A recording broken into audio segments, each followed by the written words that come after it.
हाय मेरे प्रभात के बडीज, कैसे हो आप सब लोग। मैं याद तो हूँ ना आपको, वैसे नहीं हूँ तो भी चलेगा। मेरा ये हरा टी शर्ट है ना, इसे कभी मत भूलना। तो चलो आज एक कहानी सुनते हैं। ये कहानी अकबर और बीरबल की है। एक बार अकबर और बीरबल बाहर सैर करने गए और उस रात बहुत ठंड थी। एक बूढ़ा किसान आया और अकबर से कहा, मुझे मेरी बेटी की शादी करवानी है, तो क्या आप मुझे 1000 मुद्राएं कमाने का मौका दे सकते हैं। तो अकबर पहले मान गए, पर फिर उन्होंने एक शर्त रखी। कहा कि तुम उस ठंडे पानी में पूरी रात बिताओ, फिर मैं तुम्हें आके 1000 सोने की मुद्राएं दे दूंगा। अकबर पहले तो खुद भी अकबर को पहले लगा कि कर पाएगा कि नहीं, पर फिर उसने यह कह दिया। फिर बूढ़ा किसान डरते हुए पानी में गया। रात को बीरबल को नींद नहीं आई, क्योंकि उसे उस किसान की चिंता थी।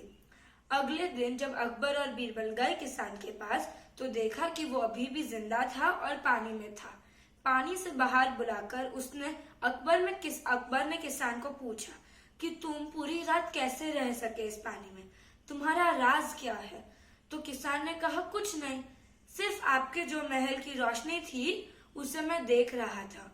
और यह बोलते हुए अकबर ने किसान को बीच में से ही काट लिया और कहा कि नहीं, तुमने गलत किया है, तुम्हें गर्मी मिल रही थी, तो मैं तुम्हें सोने की मुद्राएं नहीं दूंगा।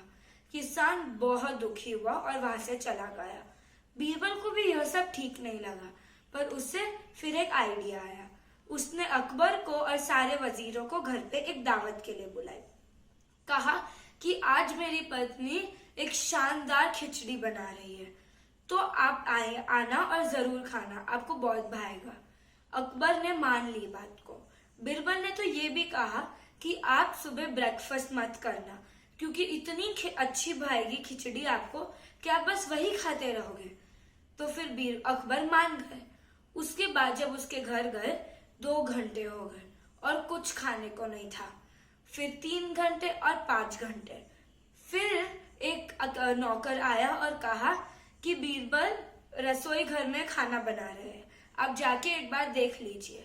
तो जब अकबर गए और सारे वजीर गए, वो जो देख रहे थे वो उस पर भरोसा ही न कर सके। चूल्हा नीचे जल रहा था और ऊपर पेड़ पे खिचड़ी का वो मटका लटक रहा था। तो फिर अकबर ने पूछा कि आप ऐसे क्यों कर रहे हो, खिचड़ी बना रहे हो। तो फिर बीरबल ने हंसते हुए कहा, अगर 100 मीटर की दूरी की रोशनी से किसी को गर्मी महसूस हो सकती है, तो 10 मीटर की गर्म हवा से खिचड़ी क्यों नहीं पक सकती। और फिर अकबर समझ गए उनकी गलती और सारे हंस पड़े। फिर बुलाया वो बूढ़े किसान को और 1000 के बदले 2000 मुद्राएं दी। किसान बहुत खुश हो गया और बीरबल को धन्यवाद करके चला गया। Thank you.